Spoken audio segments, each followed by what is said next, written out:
Amada congregação do Senhor Jesus, nós temos acordado que às noites de domingo estaremos expondo a carta de Efésios, a segunda carta mais profunda teológica das Escrituras, e hoje nós continuaremos no mesmo texto do domingo passado. Efésios capítulo 4, os versos, ou Efésios 2, de 4 a 7. Irmãos, eu gostaria de ler o texto e vocês vão completando o texto à medida que nós formos dando aquela deixa para vocês completarem o texto. Efésios 2, de 4 a 7. Efésios 2, de 4 a 7. Diz assim: Mas Deus, sendo rico em misericórdia, por causa do grande amor com que nos amou, e estando nós mortos em nossos delitos, nos deu vida juntamente. Pela graça sois salvos, e juntamente com Ele nos ressuscitou, e nos fez assentar nos lugares celestiais para mostrar nos séculos vindouros a suprema riqueza da sua graça, em bondade para conosco, em... Bom, irmãos, existem coisas que são adquiridas para que deem notoriedade às pessoas. Por exemplo, relógios. Quem tem um Rolex tem um símbolo de status da precisão suíça. Quem usa não está apenas marcando o tempo, mas costuma marcar território. Fulano de tal tem um Rolex. E normalmente o braço fica mais duro, né? Porque as pessoas têm que observar o Rolex. O Patek Philippe, bem mais caro do que o Rolex, ele usa o marketing dizendo assim: esse relógio nunca será seu, mas da próxima geração da sua família também. Omega, cronometrando Olimpíadas e viajando para a Lua com a NASA. Mas nós temos TAG na Fórmula 1, nós temos Aldemar Piquet, que é mais raro e mais exclusivo. Mas nós podemos ir também para as canetas, né? A Montblanc, a realeza das canetas. E alguém que tem uma Montblanc tem prazer de tirar a Montblanc para impressionar, né? Mas junto com a Montblanc nós temos a Waterman, Pelican, a Cross.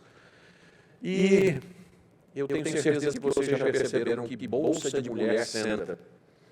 Porque bolsa de mulher deixou há muito tempo de ser significado de local para carregar as coisas. Então, por exemplo, quando uma mulher pode colocar uma bolsa numa cadeira bem visível ou em cima da mesa, ela provavelmente pode estar usando aquela famosa Louis Vuitton.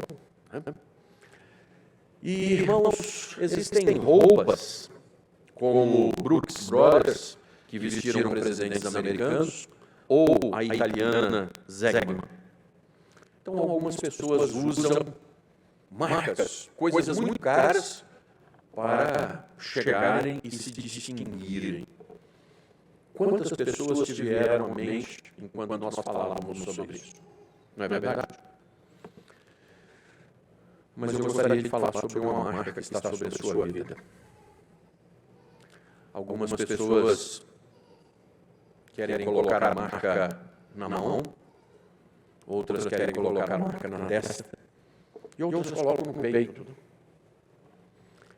É a marca do Senhor e Salvador Jesus Cristo. Em Cristo, com Cristo, por Cristo. Essa é a marca que nós usamos para nos diferenciar do mundo inteiro.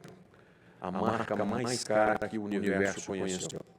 Nada tão precioso como o sangue do Filho do Senhor do Universo, que nos salvou naquela cruz. Você é diferenciado, não por aquilo que você ostenta e que um ladrão pode roubar.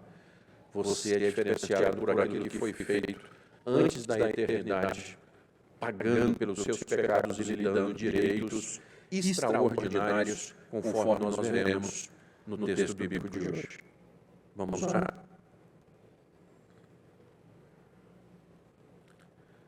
Senhor, nosso Deus, nós te damos graças. Existe algo precioso em nós. Eu quero ser, Senhor amado, como um vaso nas mãos do oleiro. O vaso é de barro, Senhor, o vaso não vale nada. Quebra vaso, faz vaso, e o vaso não vale nada. Mas quando é um vaso nas tuas mãos, o Senhor o enche. O Senhor outorga a esse vaso o privilégio de guardar dentro dele o teu amor. Ó Deus, nós cantamos, brilha em mim, brilha, Senhor, a luz, que não é nossa, mas é derivada da tua glória em Cristo Jesus. Nós cantamos, ó Deus, nessa igreja hoje, com alegria de alma, finda-se este dia que o Senhor nos deu. As sombras das vespertinas cobrem o céu. Ó Jesus bendito, vem falar conosco, vem acalentar o nosso coração, de forma que nós voltemos para casa hoje jubilosos. Quando alguém nos encontrar pelo caminho, verá um brilho diferente no nosso rosto e que nos pergunte o que aconteceu. Viu o passarinho verde? E nós diremos, não, passamos um tempo gostoso com o Senhor do Universo. E Ele falou ao nosso coração. Que assim seja, Senhor. Eis aqui o teu povo, eis aqui o teu servo. O teu servo é um incompetente, ó Deus. Eu não tenho condição de entrar no coração de ninguém. E o teu povo é de dura serviço. Então, o que nós estamos clamando aqui é que haja o milagre do Santo Espírito vir nesse lugar e docemente, poderosamente tratar conosco. Em nome de Jesus, para a tua glória, que assim seja, Senhor. Amém.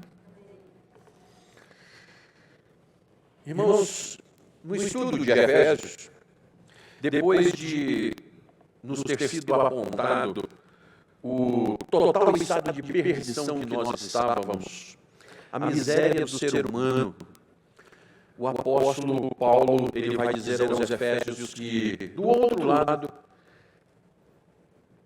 diametralmente oposto, do lado de cá, morte, perdição, inferno, do lado de cá, do outro lado, então, Deus, na sua riqueza, nas suas misericórdias, simplesmente nos acrescenta com um grande amor. Com o amor que nos amou, Ele nos deu vida juntamente com Cristo. E, irmãos, as sutilezas do idioma, elas são tremendas. Vida, né? Vida.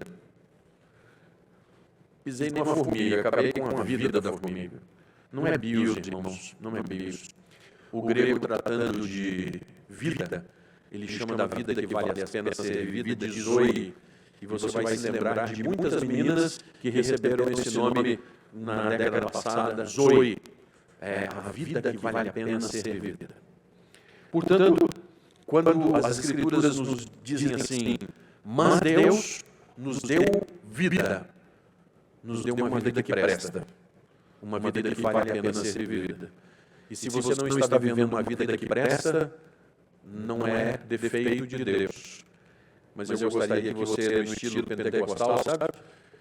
De algumas pessoas que eu estava aqui quietinho, aí eu via as pessoas chegando na igreja agora, sabe aquelas pessoas mais animadinhas, né? Então, que você se aproprie, você tome posse da vida que Deus tem para você. Sabe, irmãos, existem coisas extraordinárias para serem apossadas. Nós lemos as Escrituras, o conhecimento está aqui, mas o conhecimento desceu para cá. Vamos nos deliciar com o texto, irmãos, porque pela graça. Irmãos, graça não pode ser aumentada nem diminuída. Se graça está sobre a sua vida, você tem graça. Eu vou fazer coisas melhores porque eu vou ter mais graça. Não, continua a mesma porção. Eu pequei. A graça continua do mesmo jeito. Graça não pode ser aumentada nem retirada. nem diminuída. Graça é graça. O que te salvou? Foi a graça. O que está fazendo por você agora? Graça. E o que vai continuar fazendo por você até o último dia? Graça. Invariavelmente, graça. Porque pela graça sois salvos, juntamente com o Senhor Jesus. Deus, então, por essa graça, nos fez assentar nos lugares celestiais em Cristo Jesus, para mostrar nos séculos que haveriam de vir a suprema riqueza da sua graça em bondade para conosco, através de Cristo Jesus. Irmãos, se tirar a marca Cristo Jesus da nossa vida, o nosso diferencial, sobra o quê? O lema da nossa primeira igreja presbiteriana em Belo Horizonte é Jesus é a razão da nossa história. Está lá o lema da primeira igreja.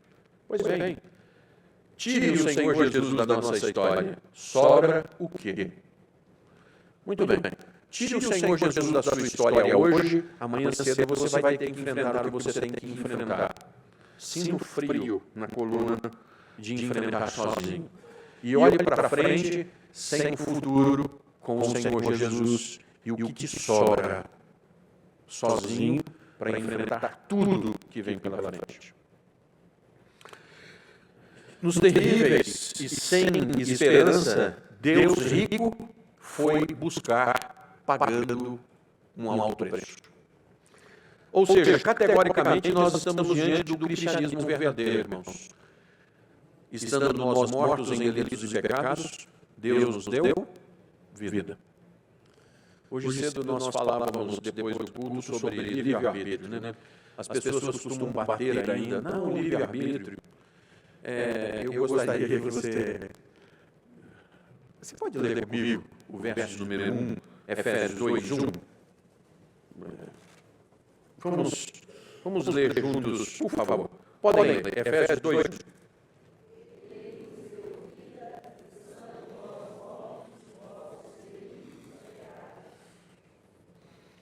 Irmãos, qual é a atividade física que o morto empreende? Nenhum. Aí o morto diz assim, eu tenho livre-arbítrio. Eu tenho livre-arbítrio. Ô mortão, você não pode exercer nada diferente. Você está vivendo uma inércia do movimento que continua sem que atue uma força em sentido contrário, mas você continua no movimento que você está porque você é morto. E você acha, mas Deus, adversativa, estando nós mortos em delitos e pecados, Ele foi lá e nos deu vida. Esse é o evangelho verdadeiro, irmãos. Não é o evangelho que, tadinho do Senhor Jesus, hoje ele está triste e está querendo que você o aceite, dê uma chance para ele, ô dó dele. Não, irmãos, o Senhor Jesus das Escrituras, ele é o Senhor do universo. E ele aceita pecadores, e ele trata de pecadores com um amor irrevogável. Porque se fui eu que escolhi, eu posso desescolher. Mas um dia eu fui contemplado antes da fundação do mundo. Não eram os gêmeos ainda nascidos, e Deus escolheu um e preteriu o outro para ficar-se claro que é dele a escolha. Irmãos, existe uma ação monérgica no universo. Existe uma ação só de Deus através de Cristo Jesus. Porque sem Ele, nada do que foi feito se fez. E o Senhor continua fazendo através de Cristo Jesus.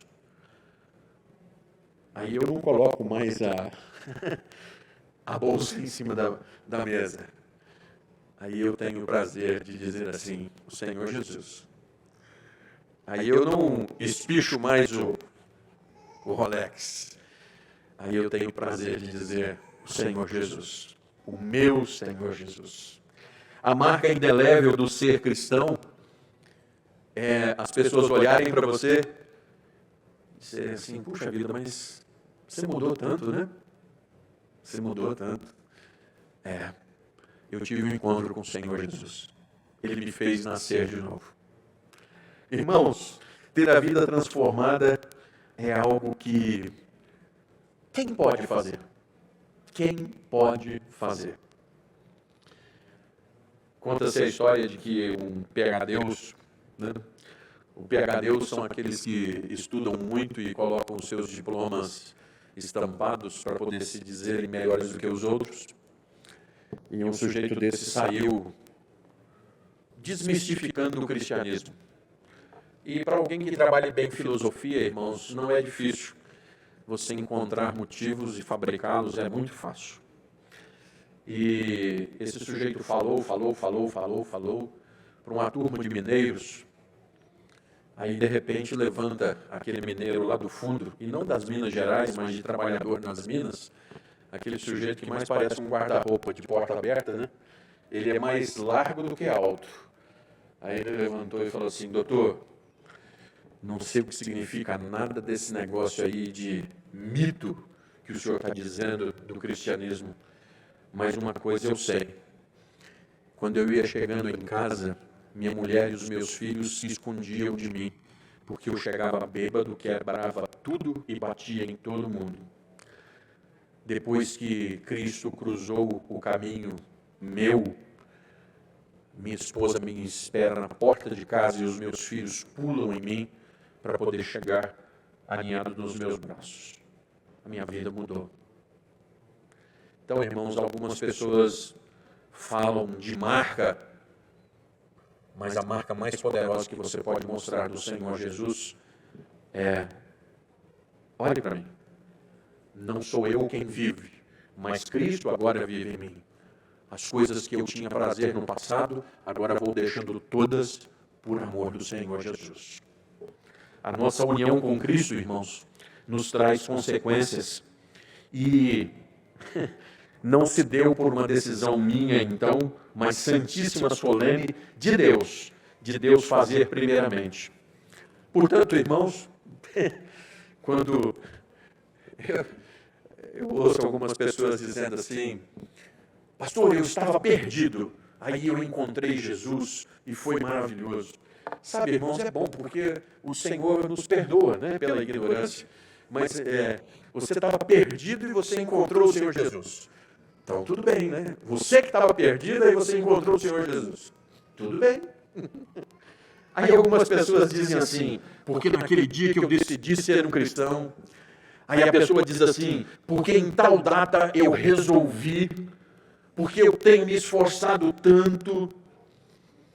Se você acha que você é um cristão por essas coisas, você me perdoe, mas você ainda não é um cristão. Você está redondamente enganado.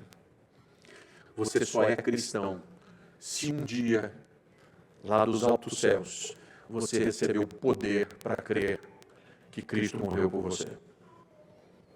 Caso contrário, você ainda não é um cristão.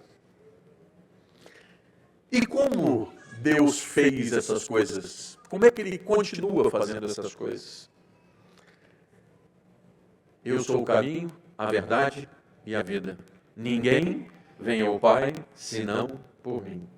É por isso que o apóstolo está insistindo por 3 vezes em Cristo, por Cristo, em Cristo, por Cristo. Irmãos, em primeiro lugar, tudo passa por Deus através de Cristo Jesus.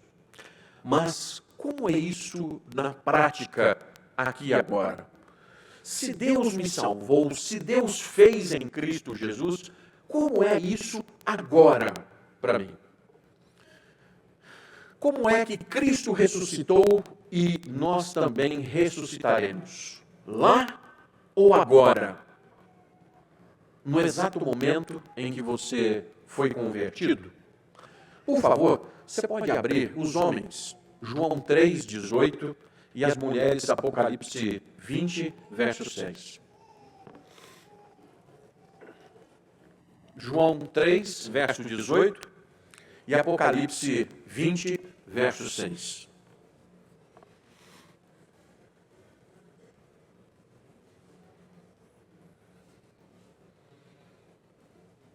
João 3, verso 18 e Apocalipse 20, verso 6. Como é que é isso na prática, irmãos, de nós termos sido ressuscitados por Cristo Jesus. Os homens, João 3,18, vamos lá?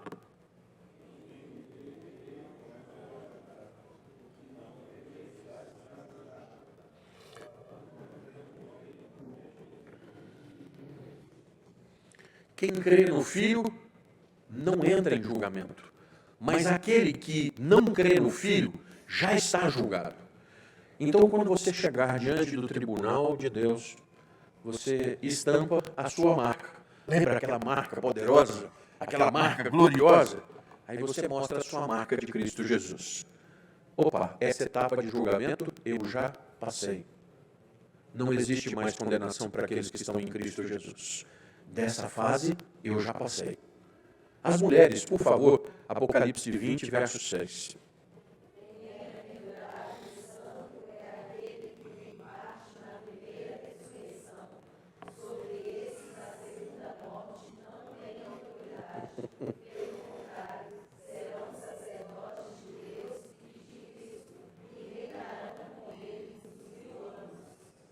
Que coisa fantástica. Estando vós mortos, ele vos deu sobre vós. A morte não tem autoridade, porque vocês fazem parte da primeira ressurreição. Um dia, irmãos, nós fomos ressuscitados em Cristo. A morte não tem mais autoridade sobre nós. A primeira ressurreição é essa. E eu fico imaginando, sabe? Opa, você assim, Sônia, você assim. Aí a Sônia fala assim, eu não, eu já tenho a segunda etapa. Já pulei de fase. Já estou na segunda ressurreição. Irmãos, quem nasce de Cristo Jesus, nasceu duas vezes. Nasceu da sua mãe e de Cristo Jesus e vai morrer uma única vez. Quem não nasceu de Cristo Jesus, nasce da sua mãe e vai morrer e depois vai morrer eternamente. Então vai morrer duas vezes. Se você não nascer de Cristo, você morre duas. Se você nascer de Cristo, você morre uma, porque nasceu duas. A primeira ressurreição é aquela que você tem garantido já. A segunda ressurreição é aquela, então, do que está dormindo. Irmãos, eu tenho uma aversão à bandidagem teológica. O sujeito vem falar que quem morreu está dormindo. Vai estudar a Escritura, rapaz, que isso é um desânimo, sabe, para as pessoas que estão à beira do leito de morte. Sono da alma é heresia, irmãos. Partir e estar com Cristo é infinitamente melhor, o apóstolo Paulo diz. Se você pega o corpo celestial de Apocalipse, o pessoal não está dormindo, não. Os mártires debaixo dos santos do Deus dizem assim, Senhor, até quando não vingarás o nosso sangue? Estão dormindo? Elias e Moisés na transfiguração. Acorda aí que nós vamos lá na transfiguração. Bom, irmãos, existe uma coisa que está dormindo quando o servo de Deus parte.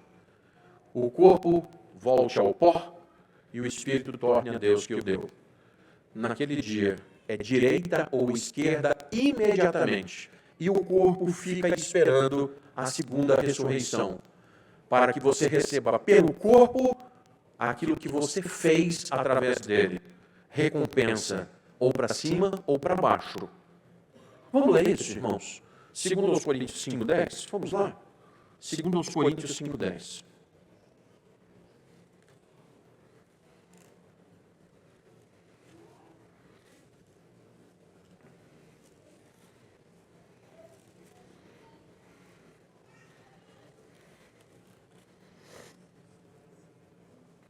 Vamos juntos, irmãos, 2 Coríntios 5,10. Vamos lá? Porque importa que todos nós compareçamos perante o tribunal, para que cada um receba segundo o bem ou o mal. Muito bem.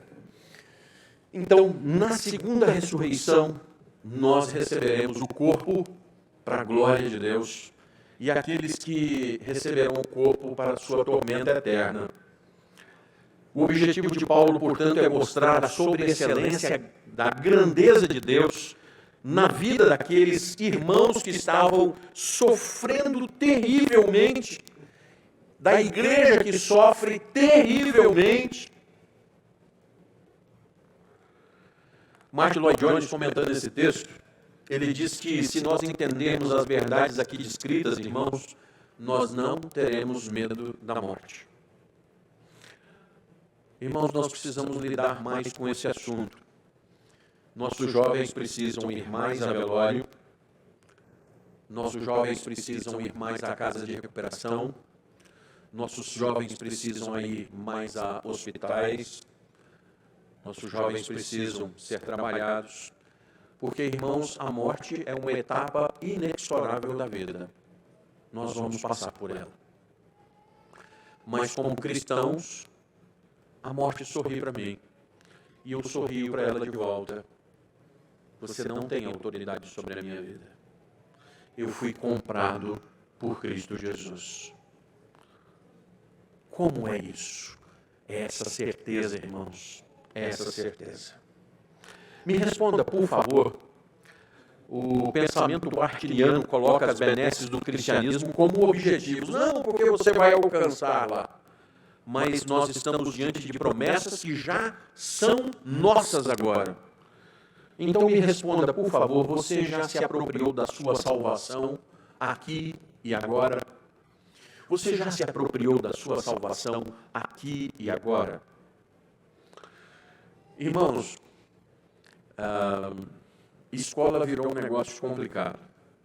E nós estamos trabalhando com os netos, nós estamos correndo, e a nossa igreja tem apoiado muito do ensino domiciliar, para que não haja tanta maldade e problemas como nós temos visto. Agora, crianças passaram a ser más, irmãos, más. E as crianças, elas batem nos outros coleguinhas de forma dura. Então, não é só gente grande, mas os pequenos também. E quando nós nos apropriamos das certezas de salvação, nós nos apropriamos das certezas com relação aos nossos filhos. Eles são herdeiros junto conosco de todas as bênçãos. Porque a bênção é para vós, para os vossos filhos e para todos quantos o Senhor Jesus ainda chamar. Então eu posso simplesmente, irmãos, orar, entregar para Deus e esperar. Eu posso. Portanto, vocês conseguem se apropriar das promessas de Deus para o seu povo escolhido, para aquelas que já se cumpriram, para aquelas que hão de se cumprir, porque você é alguém por quem Cristo pagou o preço por você? Olha, na Escritura Sagrada, nós estamos vendo que Deus tem alguma coisa assim extraordinária para fazer, sempre através de Cristo Jesus. Vocês me perdoem, irmãos, hoje eu estou assim tanto quanto animado e eu preciso te mostrar alguma coisa. Você pode ir comigo na primeira de João, primeira epístola de João, capítulo 5, o verso de número 18. Primeira de João, capítulo 5, verso de número 18.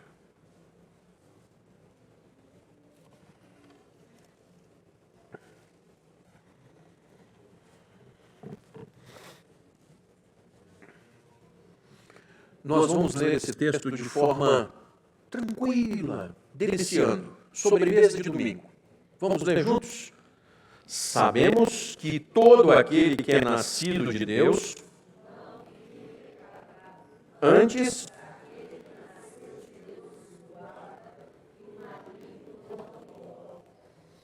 Bom, se você tem uma vida de fato cristã, a sua marca é que você nasceu de novo, lembra? E quando você nasce de novo, você diz assim, eu não amo mais o pecado. O pecado não tem mais domínio sobre mim. Eu até peco, mas por acidente de percurso. E aí o texto diz assim, sabemos que aquele que nasceu de Deus não vive em pecado. Como é que é o aquele, irmãos? Antes, aquele. Como é que esse é aquele? É com A maiúsculo? Quem é aquele que nos guarda, irmãos? O salmista, ele diz lá no Salmo: o anjo do Senhor acampa ao redor daqueles que o temem e os... Qual é a diferença do anjo do Senhor, Malach e Yahvé, para aquele que te guarda e o maligno não te toca? Vamos fazer o seguinte: quando o Senhor Jesus te comprou, Ele sabia melhor do que você quem era você. E Ele comprou essa coisa sem medo. Como é que pagou por esse trem? Eu não sei, né? Às vezes eu fico olhando lá no espelho e falo assim, rapaz, comprar um negócio desse... Mas quando Ele comprou, Ele colocou aquela marca, Ele colocou em cima do indivíduo. E dos altos céus, o Pai passa o olho e diz assim, minha, meu, tem dono. Aquele que nasceu de Deus não vive mais em pecado. O meu prazer está em outro lugar. O maligno não tem poder para me tocar. Vá para casa, meu irmão. Ah, pastor, fizeram uma macumba lá na frente de casa. Então faz o seguinte, você não vai chegar, dar uma bicuda naquele trem, espalhar farofa para todo lado. Não. Você vai recolher com respeito. Você vai tratar as pessoas com respeito.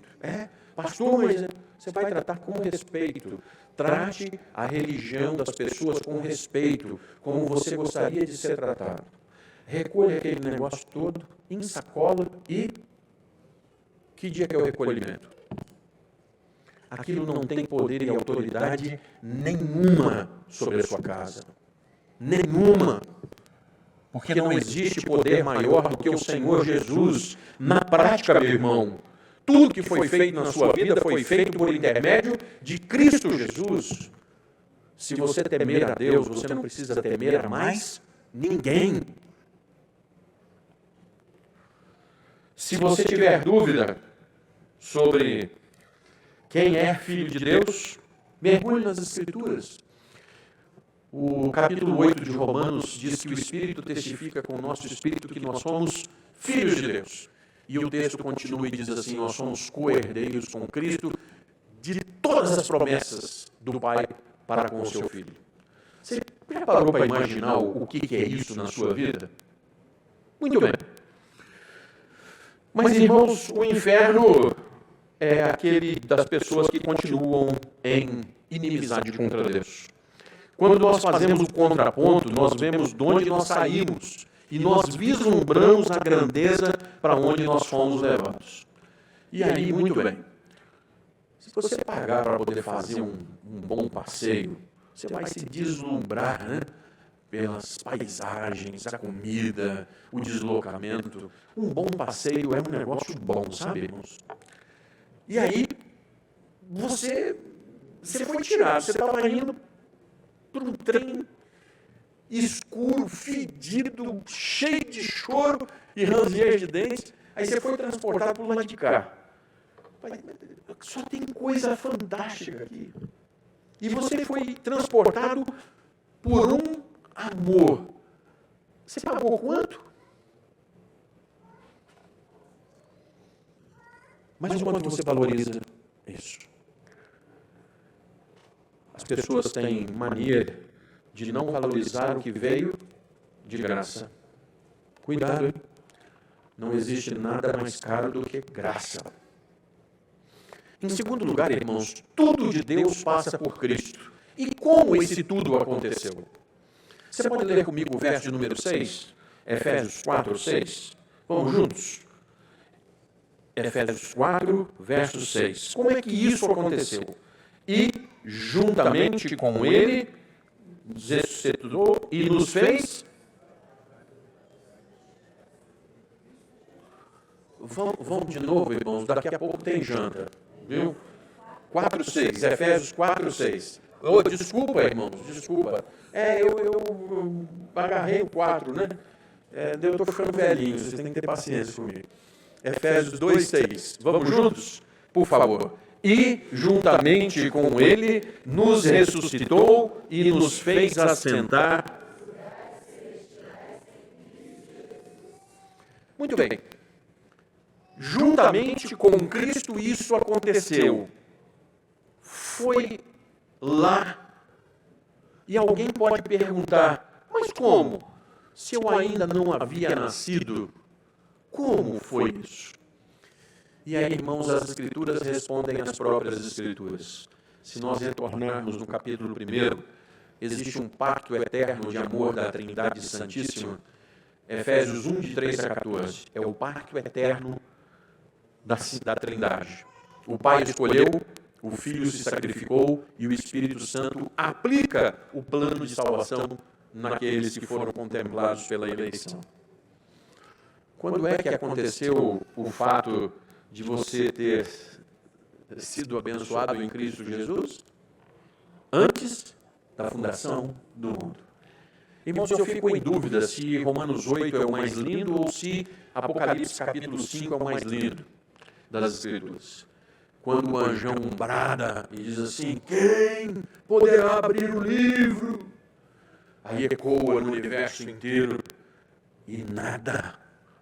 Aí João começa a chorar, o ancião de dias chega e fala assim, João, não chora não. Mas não, João, o cordeiro que foi morto recebeu o poder de abrir o livro. O Senhor Jesus é o cordeiro que foi morto. Quando? Antes da fundação do mundo. Existe um plano eterno para a sua vida antes da fundação do mundo. Infrustrável. E aí, queridos, o quanto Deus tem de amor por você? Porque de vez em quando você pega no laço, né? Nossa, mas eu amo você. Mas Deus não, Deus olhou antes da fundação do mundo, Deus encarou a eternidade toda diante dele, né? Ele falou assim, vou comprar isso aqui, mas vai me dar uma dor de cabeça, assim, mas eu vou continuar comprando, é meu, né? Está pago. Queridos, quem nunca se uniu a Cristo e não vai se unir, é porque de fato nunca foi salvo. Eu morro de rir hoje. Hoje cedo falei isso com alguém, sabe, irmãos? Ah, pastor, mas eu ainda vou crer. Se você receber poder para crer, você vai. Então, irmãos, eu não estou oferecendo salvação desse púlpito para quem quiser. Eu estou oferecendo salvação para quem puder. Porque como isso acontece, é quando Deus tem um propósito infrustrável na sua vida, dentro do seu coração, e você sabe que Ele já está trabalhando e que é impossível você dizer não. Graça e misericórdia estão te perseguindo e você continua insistindo. Ah, mas não quero não, que não dá. Aí ele começa a falar a língua. Deus não vai desistir do plano que Ele começou na sua vida. Você vai se render ao amor de Deus em Cristo Jesus, porque é impossível que a sua vontade triunfe. Ele te amou com um amor irrevogável. E essa é a garantia daquilo que nós temos para nós e para os nossos filhos. Martin Lloyd Jones, então, irmãos, comentando sobre esses versos, mais uma vez ele nos diz do exemplo de moradores dessa nação. Nós pagamos, sofremos as consequências de atos que os nossos pais optaram antes de nós. Jesus, o nosso chefe federal, foi o segundo homem com livre-arbítrio espiritual. De Adão nasceu uma raça e de Cristo nasceu outra raça. Volte em Gênesis 3,15. Só existem dois caminhos, sempre. A descendência da mulher e a descendência da serpente. Quem nasceu da mulher é herdeiro em Cristo Jesus. Uma raça é morta, a outra é aquela que foi vivificada. João 15,5, então o Senhor Jesus vai dizer, eu sou a videira, vós sois os ramos. Sem mim, nada podeis fazer. Mas o contrário, e em Cristo, o que podemos fazer? O que temos feito, então, em Cristo Jesus? Irmãos, quais são os frutos que nós temos produzido, uma vez que isso aconteceu, que existe essa segurança tão grande em nós, que não nos deixa temer? O que nós temos feito? Nós somos também membros do corpo de Cristo, nós somos a igreja de Cristo, nós somos a família de Deus.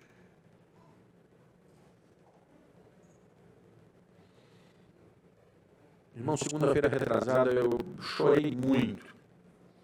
De vez em quando a Elaine chega lá no gabinete e a Elaine assusta. O que você está chorando assim? Uma irmã da nossa igreja teve necessidade de sair para atender a sua mãe hospitalizada. E ela estava com um bebezinho em casa. E eu lancei no grupo da SAF e disse assim: irmãs, estou precisando de socorro agora. 15 minutos depois, a irmã me diz assim: pastor, fulano de tal, a esposa dele pediu para ele vir aqui em casa, ele está vindo aqui me buscar com o meu filho, vou deixar na casa dos irmãos. Quando foi de tarde, irmãos, essa mesma irmã me disse assim: pastor, estou chegando em casa, passei lá para pegar meu filho, ele tinha tomado banho, tinha sido alimentado, e eu também recebi uma refeição quente e voltei para casa. Isso é igreja, irmãos.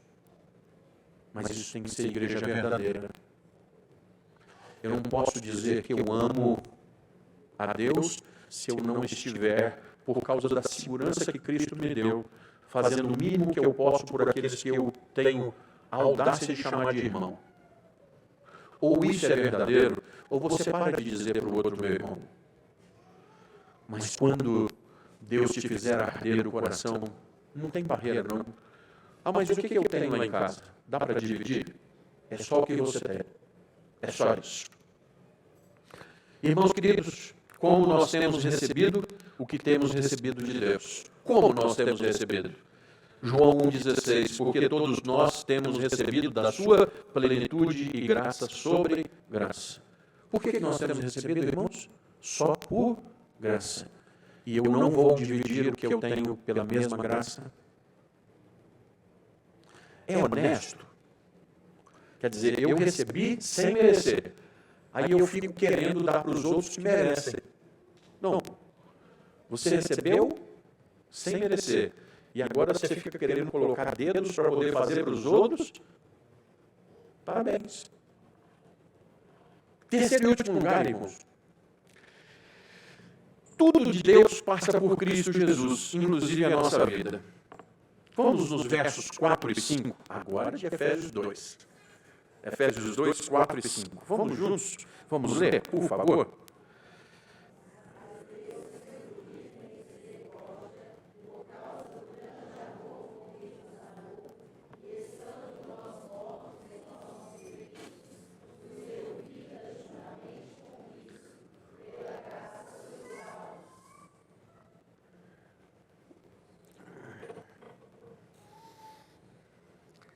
Antes que eu fosse vivificado, o que eu podia fazer espiritualmente? Nada. Mas um dia Deus me deu vida. E tem uma coisa tremenda para ser observada aqui. Como é que nós podemos ter vida, irmãos? Existe um único caminho. Hebreus 9, 22 diz que sem derramamento de sangue não há remissão de pecados. Hebreus 9, 12 diz que Jesus Cristo entrou no Santos dos Santos uma única vez e ofereceu um sacrifício perfeito, sendo não apenas o sacrifício, mas como o ofertante. Existe uma única forma de nós recebermos vida, quando Cristo troca a nossa morte, nos dando a sua vida. É a única forma de nós recebermos vida. Existe alguém que tem que pagar o preço por você. Quando Cristo se deu para o cumprimento dos planos eternos do Pai, ele foi coroado por isso, recebendo um nome que está acima de todo nome. Vocês sabem o que significa vivificar? Bom, tornar vivo, né, pastor? Bom, então, quando nós fomos vivificados, é porque, irmãos? Estava morto, né? Aí tem gente que tem dificuldade de admitir isso. Não, que eu estou morto, não, eu sou bom. Até que Cristo entre na sua vida, você é um morto espiritual. Vocês sabem então, irmãos, que no dia do encontro com Cristo, O que aconteceu com o cristão? Ele deixou de ser um morto e nada mais pode nos matar. Quem tentará acusação contra os eleitos de Deus, se é Ele quem nos livra? Sabe por quê, irmãos? Existe uma coisa que mata. O salário do pecado é a... Quantos pecados existem na vida daquele que Cristo pagou perfeitamente por ele na cruz? Nenhum. Então não existe morte para você viver mais, porque o Senhor Jesus fez a obra por completo, cabal. Nós podemos comparar Jesus até o túmulo morto com Adão. Os dois irmãos mortos. Mas nós podemos ver o Cristo vencendo o que Adão não pôde. A morte e o mal. Dá para entender que quem é de fato cristão não tem por que temer a morte, irmãos.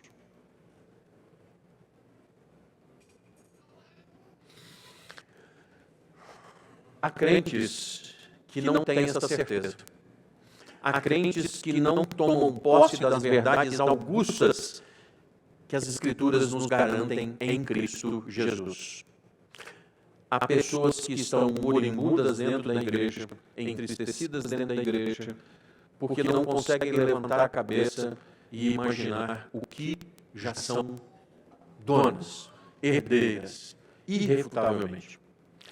Irmãos, nós precisamos tirar o foco das ondas, dos ventos, daquilo que nos dá pavor. Nós precisamos colocar o foco no Salvador e ouvir aquela voz gostosa lá no fundo da alma. Sossegai. Sossegai. Eu estou no controle da vida. Você está desesperado, está vindo tudo isso aí. Aqui, eu estou no controle. Sossega. Né? Não há como ser cristão sem estar em Cristo. E não há como ser cristão sem estar certo de tudo aquilo que o Mestre obteve como promessa infrustrável para os seus. Aí você diz assim, eu sou cristão. Você crê nas promessas? Você tem desfrutado das promessas do seu Salvador? Não, pastor, eu tenho sido um estúpido. Eu tenho tentado carregar o piano sozinho. E aí o Senhor Jesus chega para mim, dá aquela cutucada assim, vinde a mim, todos que estáis cansados e sobrecarregados, e eu vos aliviarei. Troque o seu fardo comigo, porque eu sou manso e humilde de coração, e você encontrará descanso para a sua alma. Mas, pastor, eu continuo sendo estúpido. Eu continuo querendo carregar sozinho, carregar sozinho, carregar sozinho. Irmãos, nós temos que aprender. Essa frase tem me batido muito nos últimos dias. Quando nós lutamos, nós lutamos. Quando nós oramos, Deus luta por nós. E aí eu não posso deixar, né? Essa semana, irmãos, os meninos foram embora, agora de tarde. O cachorro já não aguentava mais, 4 netos. O cachorro já não aguentava. Se o cachorro não estava aguentando mais... E aí é o seguinte, né? Nós temos um neto e são 3 netas. E aí o neto é o mais forte, né? Ele é o mais forte. Aí uma delas diz assim, vou chamar o Tetel para você. Ou seja, o Tetel é o mais forte, né? O Tetel. Irmãos, na hora que as coisas apertam na nossa vida, vou chamar meu irmão mais velho para você. Vou chamar o Senhor Jesus. Aquele que não conhece coisas demasiadamente difíceis. Aquele que tem tanto poder capaz de transformar a minha vida, que era o maior de todos os milagres. Ele tem poder para fazer isso. Bom, irmãos, todos os seres humanos têm as mesmas faculdades, mas só os cristãos têm a disposição mental de se voltar para as coisas concernentes a Deus e terem prazer nas coisas de Deus. Vocês são tudo malucos. Está caindo friozinho agora, domingo de noite, sabe aquela cobertinha na frente do sofá, na televisão, no quarto? Mas por que vocês não estão lá? Porque existe um prazer dado pelo Espírito Santo de Deus no seu coração, que o melhor lugar para você estar aqui, ó, é para você ouvir as doces palavras de vida eterna do amado Senhor Jesus. Isso é diferente. Sabe aquela marca? Louis Vuitton. Eu tenho um Rolex. Não. Eu tenho a marca do Senhor Jesus na minha vida. Vale mais do que tudo isso. Quero concluir, irmãos. Tudo de Deus passa por Cristo Jesus. Aqui e agora, por Jesus, é que nós temos a nova vida. Como é essa ação de nova vida do Espírito, irmãos? O Espírito Santo é vento livre, ele sopra como ele quer, do jeito que quer. E em quem essas coisas aconteceram, as palavras não podem descrever na totalidade aquilo que nós vivemos com o Senhor Jesus. Só quem pode afirmar as coisas maravilhosas que nós sentimos, irmãos, somos nós mesmos. Fé é pessoal e intransferível. Irmãos, nós não desprezamos as experiências pessoais, por favor, mas as experiências pessoais são suas. Elas não servem para converter ninguém. Elas são suas. Um bêbado, irmãos, ele olhava para o bar e ele não conseguia ficar livre do bar. Mas aí, Cristo entra na vida dele. Aí ele passa em frente do bar e diz assim: não vou entrar. Eu recebi poder para não amar mais o bar do que o meu Senhor Jesus. Você se sente como hoje, meu irmão? Um morto ou vivo? Um morto que você tem que continuar pecando ou um vivo que recebeu poder para poder dizer: não vou por ali mais? Você continua escravo de delitos e pecados? Não lute com as suas forças. Não lute com as suas forças. Você já perdeu. Lute com aquele que se coloca do seu lado e diz assim, lançando sobre ele toda a nossa ansiedade, porque ele tem cuidado de nós. Não há cristianismo sem regeneração, que é a nova vida. E regeneração, irmãos, não é que você foi para a academia, você fez uma bariátrica, você foi para a academia, trocou 90 quilos de gordura por 180 de músculo. Trem! Cristianismo é quando você troca toda a sua fraqueza por confiança. Não é fé na fé, mas é fé em Cristo Jesus, aquele pelo qual Deus faz todas as coisas. Enquanto você não aprender a lutar com essa arma, você ainda precisa aprender. Martin Lloyd Jones diz que todos os seres humanos são possessos, sabe, irmãos? Nossa! Eu espero que ninguém caia, não tem ninguém em pé, só eu. Eu vou repetir. Todos os seres humanos são possessos. Ou você é posse de Cristo Jesus, ou você é posse do inimigo das almas. Não existe meio termo. Ou você é propriedade exclusiva do Senhor do Universo, ou você é propriedade do reino das trevas. A salvação é um fato, porque ela foi de uma vez por todas feita na sua vida. E nada pode te tirar isso. A salvação é, portanto, também um processo, porque enquanto houver vida, a nova vida de Cristo vai ser imputada a você. Você vai ter o privilégio de ir sendo transformado no caráter de Cristo. Irmãos, ouçam, essa aqui é uma das minhas prediletas. Um cristão é uma nova pessoa dentro de um corpo antigo, que também vai ser renovado. Vou repetir. Um cristão é uma nova pessoa dentro de um corpo antigo, que também vai ser renovado. Usufrua do que você tem em Cristo Jesus.